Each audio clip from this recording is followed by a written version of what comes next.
အားလုံးပဲမင်္ဂလာပါ Daily Flow Channel ကနေပြန်လည်ကြိုဆိုလိုက်ပါတယ်နိုင်ငံတကာလုံခြုံရေးအတွက်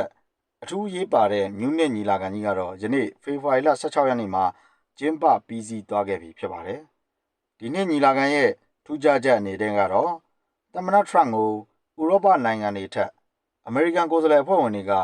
ပို့ပြီးတော့မှအပြင်းအထန်ဝေဖန်ခဲ့ကြတယ်လို့သိရပါတယ်ပြည်ပရောက်ရင်ကိုယ်နိုင်ငံခေါင်းဆောင်ကိုမဝေဖန်ရဆိုတဲ့အစဉ်အလာကိုချိုးဖောက်ပြီးဒီမိုကရက်တွေတင်မကပဲ Republican အချို့ရပါထရန့်ရဲ့မူဝါဒတွေကိုစိန်ခေါ်လိုက်ကြပါနဲ့ဘသူတွေဘာပြောခဲ့တယ်လဲဆိုတာကြည့်လိုက်အောင်ပါပထမဦးစွာထရန့်ရဲ့ပြိုင်ဘက်ဟောင်းလည်းဖြစ်နိုင်ငံခြားရေးဝန်ကြီးဟောင်းလည်းဖြစ်ခဲ့တဲ့ဟီလာရီကလင်တန်ကသမ္မတထရန့်ရဲ့ခံမှန်းရခတ်တဲ့မူဝါဒတွေကိုတားဆီးဖို့အတွက်ဥရောပနိုင်ငံတွေကိုတိုက်တွန်းခဲ့တယ်လို့သိရပါတယ်ဂရင်းလန်းကျွန်းကိစ္စမှာမဟာမိတ်တွေက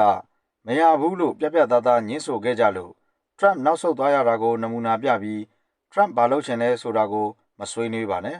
သူ့ကိုဘယ်လိုတားရမလဲဆိုတာကိုပဲအာယုံစိုက်ကြပါလို့သူမကဆိုပါတယ်နောက်တစ်ခုကတော့ကယ်လီဖိုးနီးယားပြည်နယ်အုပ်ချုပ်ရေးမှူးဂါဗင်နျူဆန်ကတော့ပို့ပြီးတော့ပြင်ထားပါတယ်ထရန့်ဟာအမေရိကန်သမိုင်းမှာအဖြတ်စည်းဆုံးသမ္မတဖြစ်ပြီးကြောင်မီးသွေးနဲ့ရေနံကုမ္ပဏီကြီးတွေရဲ့လက်ကင်တုပ်ဖြစ်နေတယ်လို့ဆွဆွဲပြောဆိုလိုက်ပါတယ်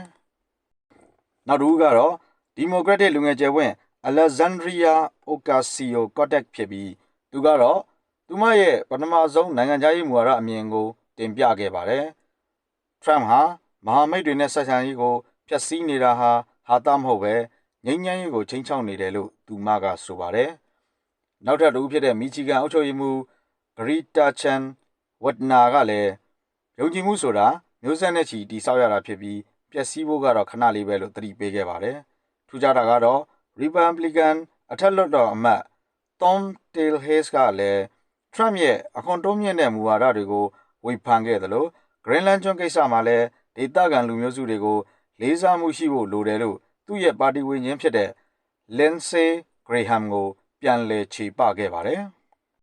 ဟုတ်ကဲ့ပါလက်ရှိအနေအထားတွေကိုသုံးသပ်ကြည့်ရမယ်ဆိုရင်တော့အမေရိကန်ရဲ့နိုင်ငံရေးဟာအခုဆိုရင်ပြည်ပမှာပါအဆက်ခွဲခံရတဲ့အထိအကွဲအပြဲကြီးမားနေတာကိုတွေ့ရမှာပါ။ Elissa Slotkin ပြောခဲ့သလိုအမေရိကန်ဟာလက်ရှိမှာအရှုပ်ထွေးကြီးတဲ့ရောက်နေပါတယ်။ဒီလိုပြည်တွင်းမတည်မငြိမ်မှုတွေကြောင့်ယူကရိန်းရေးနဲ့ရုရှားပေါ်ဖိအားပေးမှုတွေမှာအမေရိကန်ရဲ့ဥဆောင်မှုအခမ်းကဏ္ဍဟာမှိမ့်မိန်နေပါတယ်။ဒါပေမဲ့တစ်ဖက်မှာလည်းဂါဗင်နျူဆန်ပြောသလိုထရန့်ရဲ့လုပ်ရက်တွေကဥရောပနိုင်ငံတွေကိုပိုပြီးစီးလုံးသွားစေခဲ့တာကတော့ထရန့်ရဲ့မရည်ရွယ်ပဲဖြစ်သွားတဲ့အောင်မြင်မှုတစ်ခုလို့ဆိုရမှာပဲဖြစ်ပါတယ်။ဟုတ်ကဲ့ပါအခုဆိုရင်တော့သမ္မတထရန့်ဟာစိန်ခေါ်မှုများစွာနဲ့ရင်ဆိုင်နေရတဲ့အနေအထားတရမှာရောက်ရှိနေပြီလို့လည်းပြောလို့ရပါတယ်။ဒါကြောင့်သူ့အနေနဲ့ဒီ Border Peace ကိုအကောင့်ထဲရအောင်ဖော်ပြီးဂါဇာကိုအစဉ်ပြေအောင်ပြန်လည်တည်ဆောက်နိုင်မလားဆိုတာတော့စောင့်ကြည့်ရမှာပဲဖြစ်ပါတယ်။ Trump အနေနဲ့